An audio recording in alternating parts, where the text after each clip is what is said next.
under investigation. Wet streets from rain falling at the time may have played a factor in the accident.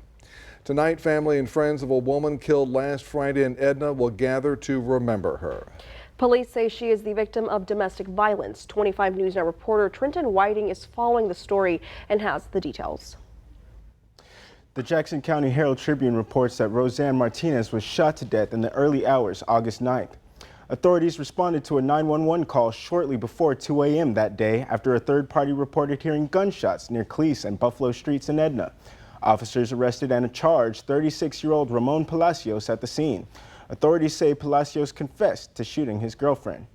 Tonight, there's a vigil for Roseanne Martinez that takes place at 7 o'clock in the H-E-B pharmacy parking lot in Edna. That's at 301 North Wells Street. Martinez was an H-E-B employee and a Jackson County resident. At last report, the suspect was still in the Jackson County Jail, charged with murder. Back to y'all. Trenton, thank you.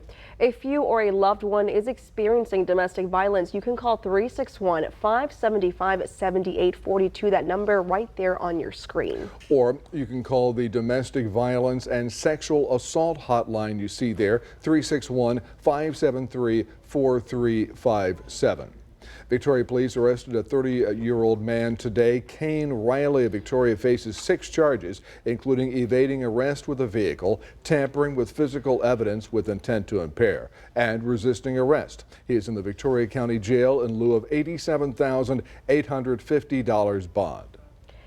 FEMA announced Tuesday its disaster fund ran out of money. The agency's administrator says for now, FEMA will only provide money for immediate needs. Despite the lack of funding, FEMA officials say they have enough resources to respond to impending disasters like Tropical Storm Ernesto. This is the second year in a row FEMA's disaster fund has run out of money before the full force of hurricane season takes effect. And with that, let's take a look at your forecast with our Chief Meteorologist, Mac Bettis. Thank you very much. FYI, September the 10th, which is a couple of weeks from now, is the peak of the storm season. So we're in the first half of the tropical storm season, and already we're having that problem. Fortunately, Ernesto is not going to be much of a damage problem. It is right on top of the Lesser Antilles right about now. In fact, it's probably over the Virgin Islands. You can see it right there. It's going to come out and expose itself into the Atlantic, and it's going to strengthen up and be a major hurricane. Fortunately, it's way out there. We'll have more on that and your heat wave coming up in just a moment. Mac, thank you. Calhoun County deputies arrested a 62-year-old man. Dixon Traylor faces 3 charges of theft of property. He is in the Calhoun County Jail in lieu of an $85,000 bond. A Fort Worth police officer died Monday after being hit on the scene of a crash on Interstate 35. Sergeant Billy Randolph was killed 2 days before his birthday. This was the fire that drew police to I-35W near Molson Coors Fort Worth Brewery. The burning big rig appeared as a bright fireball on neighbors' ring cameras and left concrete charred Monday. No one was hurt, but police closed the interstate to clean up. And it was clear that there was an accident. It was clear that the road was blocked off, and this person still ran through. Chief Neil Noakes says 25-year-old Diagele Evans drove the wrong way up the exit ramp and hit Sergeant Billy Randolph. Police say she tried to run away. Traffic cameras show officers rushing Randolph to the hospital. Officers were out there for hours. At a second news conference Monday, Noakes said investigators believe Evans was drunk. Ms. Evans made a decision, and her decision was to get behind the wheel drunk, and because she did that, we lost one of Fort Worth's finest. Randolph spent 29 years with the Fort Worth Police Department and 4 years in the Air Force. He was planning to retire soon. And a family friend said plainly, Sergeant Randolph was a good man. A faithful husband, father, grandfather, brother, son, and a good friend to many of us. Law enforcement officers from around DFW lined Fort Worth streets saluting as a hearse carried Randolph's body from JPS to the medical examiner's office. I want people to see him not just as a hero and a police officer, but as a man, a human being, part of this community, part of our city. His family attended the procession and the news conference, where they learned a judge set Evans' bond at $750,000. Fort Worth police will host a vigil for Randolph Wednesday, which would have been his birthday. The site of the deadliest church shooting in U.S. history was torn down Monday following protest by some Texas families. Last month, a judge cleared the way for the First Baptist Church of Sutherland Springs to tear down the sanctuary where the attack took place. In 2017, a gunman killed more than 24 worshipers, including a pregnant woman and her unborn baby. Until now, the site has been kept as a memorial, including the names of the people killed. A new church was completed for the congregation about a year and a half after the shooting. Wharton County deputies arrested a 30-year-old man Monday. Paul Morales of Wharton is charged with aggravated robbery. He is in the Wharton County Jail in lieu of $50,000 bond. There is an important recall involving thousands of cans of baby formula. The FDA reports Perrigo Company is voluntarily recalling more than 16,000 cans of store brand premium infant formula. This formula contains iron milk based powder with elevated levels of vitamin D. The recalled product shipped in early February 2024 to H-E-B grocery stores in Texas and CVS stores in 12 states. There are no reports of adverse events. The company says for the vast majority of infants, short-term consumption of the recalled product is unlikely to cause adverse health issues. Students, teachers, and staff in Victoria ISD are back in the classroom today. And what has become a tradition at the Victoria ISD, the first day pep rally aims to pump up students and teachers as they get ready for the new school year. This year's first day pep rally was held at STEM Middle School. 6th, 7th, and 8th graders were treated to a routine by the STEM cheerleader squad, followed by a silly teacher dance contest. The event ended with longtime VISD educator Brother Gary Moses wishing everyone a positive and successful school year. You can't beat the atmosphere and the love of teaching and students all being together in one building. It's just something very special to me. Victoria ISD has more than 13,000 students enrolled this year. Cuero ISD also returned to the classroom today, and tomorrow it's back to school for students in the Calhoun County ISD. Ganado, Edna, and Industrial also return to school Wednesday, and Victoria College starts Monday, August 26th. Good luck to all the students. Bringing us to your viewer poll. The question is, how do your children get to school? Is it driven by family? Do you walk? Is it a bicycle, school bus, carpool, or public transportation? According to our results, it looks like driven by family takes the lead with 75% share of the vote. Thank you for voting. We want to hear from you. Come to crossroadstoday.com/vote to take part, and we're going to have an update on 25 News Now at 10. The Victoria ISD is searching for a new leader. In the spring, former Superintendent Dr. Quentin Shepard submitted his resignation in order to serve as the new superintendent for Pflugerville ISD. Shepard began his position with the Victoria ISD 6 years ago, July of 2018. On April 4th, Shepard was named the lone finalist in the Pflugerville ISD superintendent search. The Victoria ISD board members accepted Shepard's resignation later that same month. Shepard served the district through the end of the 2023-24 school year before starting his new position. His last contract with Victoria ISD was signed July 1st of 2022 and was set to end June 30th of 2026. Shepard was paid out more than $49,000 for 40 unused vacation days. A district spokesperson says there was nothing in his contract regarding the payout of unused days. The district hired JCA Law to lead the search for a new superintendent. The district scheduled a series of community meetings to collect input. The last one is set for 6 p.m. next Monday at Mission Valley Elementary School. There is also a superintendent search survey the community can take part in on the district's website. The board is scheduled to adopt a budget and tax rate at a regular board meeting this Thursday. Also on the agenda for that meeting is the hiring of personnel. Remember to subscribe to our YouTube channel, Crossroads Today. Hit the like button and click the notification bell. Then what do you see on YouTube? You can watch us anytime, anywhere on YouTube. What a deal. All right, stay with us. Tensions are high in the Middle East. Coming up on 25 News Now at 6, U.S. military forces move into the region. Also ahead in business news, the Starbucks CEO stepping down.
Ford and Mazda issued do not drive warnings covering more than 457,000 vehicles.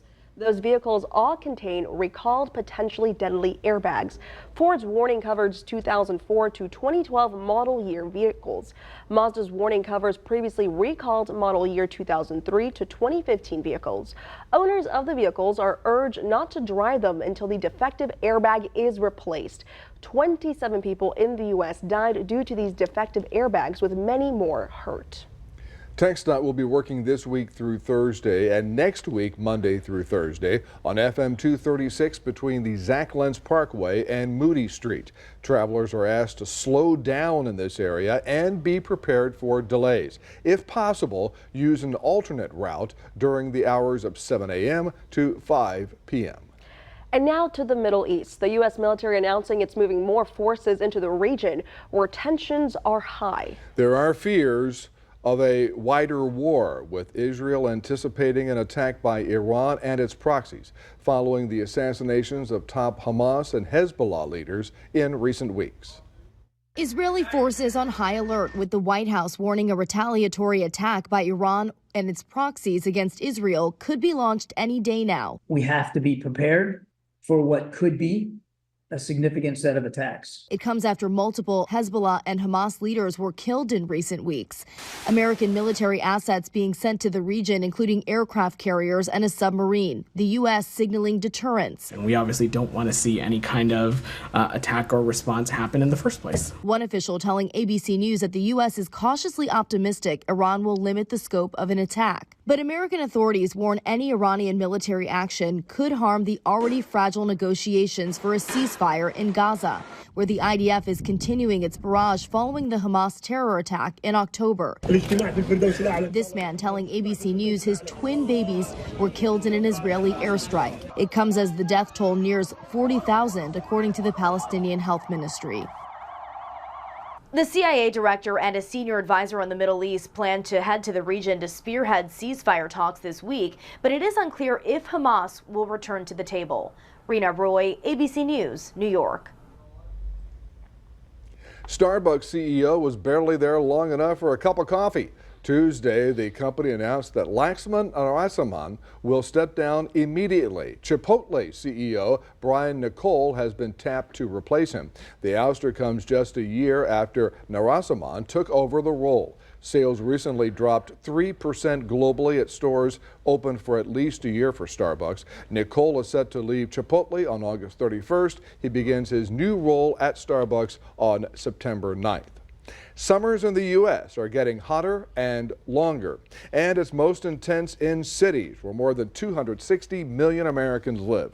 Buildings, roads, and sidewalks radiate heat in what's called the urban heat island effect, adding up to 20 degrees to city temperatures. All of the country's 50 most populated cities have gotten hotter over the past half century. Las Vegas comes out on top in terms of which city has seen the biggest increase in days above 95 degrees, followed by Mac, have you heard of this city, San Antonio? Yeah, a little bit. You know, I've been following that story for many years, and yes, the heat, the urban heat island, which makes it hotter, and as the cities grow, with our environment now, there's a possibility, and I'm not saying this, I mean, I've actually read this and studied it, that places like Phoenix may become uninhabitable in the next 10, 20 years, where, you know, imagine 1 degree today, 1 degree tomorrow, another degree, it adds up. So it's part of our changing climate. Right about now for us, we had the little cloud cover that came in and knocked the temperature down a little bit. We're looking at 94 right about now, and it feels like 107, but that is also our high temperature for today, and that helps out because we got 0.03 of an inch of rain in that little thunderstorm that came through this afternoon. What about tomorrow, and what about Ernesto? We'll have all that coming up.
Well, good afternoon, everyone. We had a few little afternoon showers that sort of popped up very nicely, and you could tell about noontime when the clouds start building tall. The taller they get, the better chance that we'll get some showers, and we did get a couple. A few rain showers right through the downtown area. We even got about 0.03 of an inch of rain out at Riverside Park as well. At this hour, most of them are decreasing except for this one little one that's going to the north. You can see it right about there, almost up in the Yoakum area. So that was all the excitement that we got today. Tomorrow we may have a few more of those, but they're very widely scattered, certainly not enough to really cool us down as the heat wave just continues for quite some time. Notice the temperatures right now, we're still 95 in Cuero and 99 in Goliad, but Port Lavaca coming in at 95 as well. Of course, the heat dome is on top of us. That's giving us the hot weather, but it's also blocking any kind of stormy weather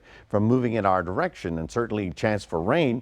This is all driven by afternoon heating with the intense heating, but in terms of getting any frontal systems or anything like that, it's just not that time of year. Heat advisories are up again for all of the coastal counties, and tomorrow, because we're going to be looking at a heat index of 110, we're probably going to do it again and then again and then again. So it's going to be, shall we say, a long hot summer.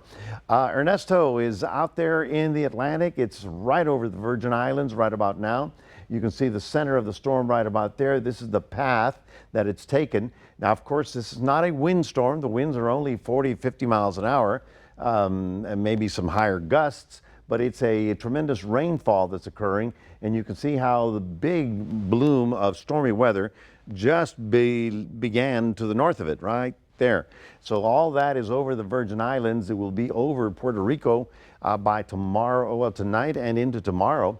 But then by the time we get to Thursday, it'll start moving out into the Atlantic. Of course, the Atlantic is very warm as well, so it's going to strengthen up to a category 1, 2, maybe even a 3.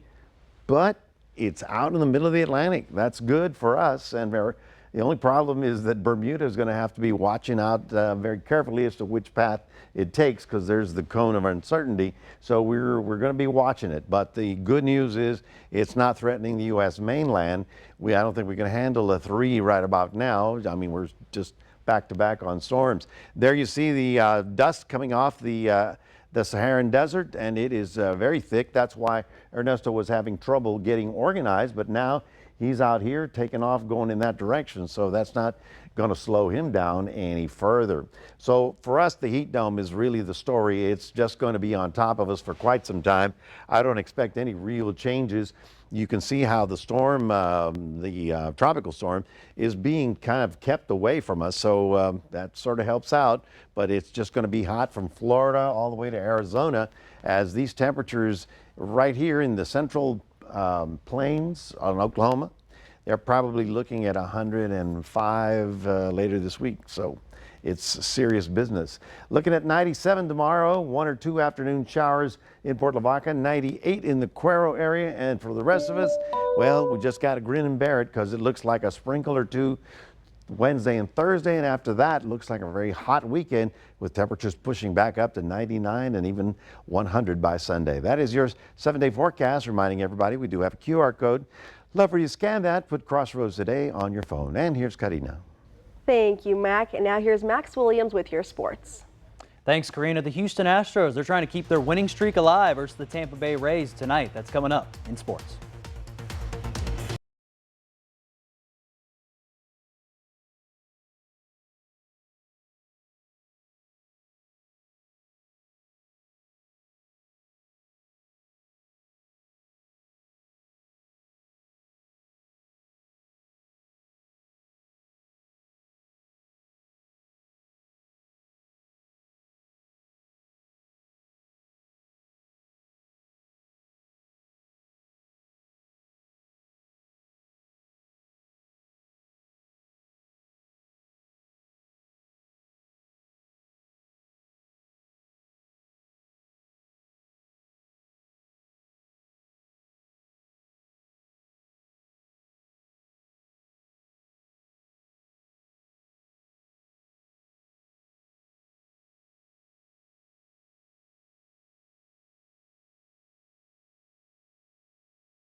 All right, everyone. So last week we highlighted some 2A and 3A schools here in the Crossroads area as we get ready for a high school football season here. And our preview show will be next Friday, August 23rd. So who will we cover today? And won't be that far away. It'll be the Victoria East Titans, who were in the 5A Division I. Last season, the Titans, they went 8-4 and played mostly Corpus Christi teams. But now they get to transition to play some San Antonio teams. And they'll still play Victoria West. They won that game 42-24 last season. So Titans, they're trying to make a deep run back to the postseason. And, man, some key players for the team to keep an eye on. Back is quarterback Kason Coley, but they do lose star running back in Jaden Williams from last season. And then one other player that, again, we mentioned actually from the High Plains Shootout is also on the football team, and Ryan Steele. He's number 84 on Victoria East Titans. He's going to be a big athlete returning for this season. So can they make some noise under first-year head coach John Ford, who was the offensive coordinator last season, now the head coach for the Titans. And more baseball as we look over here in the Crossroads. We had a great time covering the Generals this summer in the TCL. They released some awards from this past season, announcing Generals head coach Michael Oros as the Texas Collegiate League Manager of the Year or Coach of the Year. His coaching and leadership were just outstanding for this team this season. They went to 38-13 overall record and won the TCL championship. But Oros was not the only name that was there. Travis Bragg was also League Player of the Year. He had an impressive batting average of .373, 44 total hits, and 23 total RBIs. Now over from summer ball to the majors, the Astros, they're playing the Tampa Bay Rays right now. It is 0-0 at the moment, but yesterday, again, they got a big win. They're on a 6-game road winning streak. And again, some of the big hitters right now for the Astros is Yordan Alvarez and Alex Bregman as of late for the team. So, man, can they keep that momentum going tonight? You got Gucci. I think I said that Rain might have butchered it there for the Astros. But from the trade deadline, moving over there is a big part for their team. Now we go up north, the Rangers. They're playing against the Boston Red Sox, obviously, earlier. They lost a tough one yesterday. Man, it was at Fenway Park, and it was a walk-off in the 10th inning from Rob Refsnyder. And, man, that was a big single. It won the game there. Jose Arena is on the mound tonight for the Rangers, so hopefully they can respond. They're right now 8.5 games back from the Astros and Mariners in the top spot for the AL West. And some huge news in the NFL. Minnesota Vikings quarterback J.J. McCarthy is now going to undergo surgery after tearing his meniscus during the preseason game against the Las Vegas Raiders. McCarthy was the Vikings' first-round pick and is in the starting rotation behind Sam Darnold.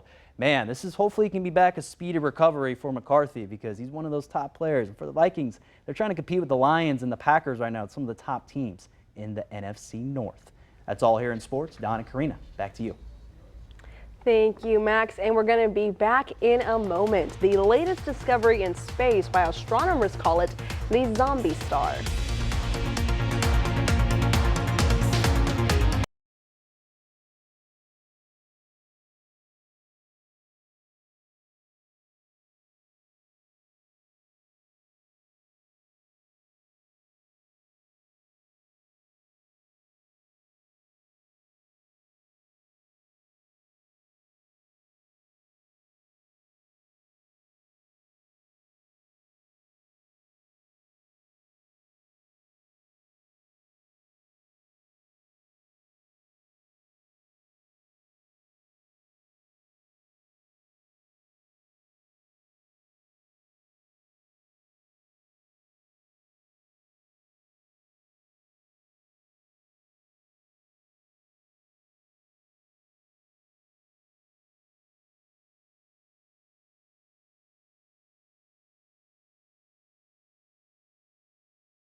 The Port Lavaca Memorial Medical Center Volunteers Blood Drive, as a reminder, will be held from 2 to 6:30 tomorrow in the MMC room. All donors will receive a $20 gift card. Pre-donation questionnaires can be filled out at the southtexasblood.org. All blood types are needed and all blood types are always welcome.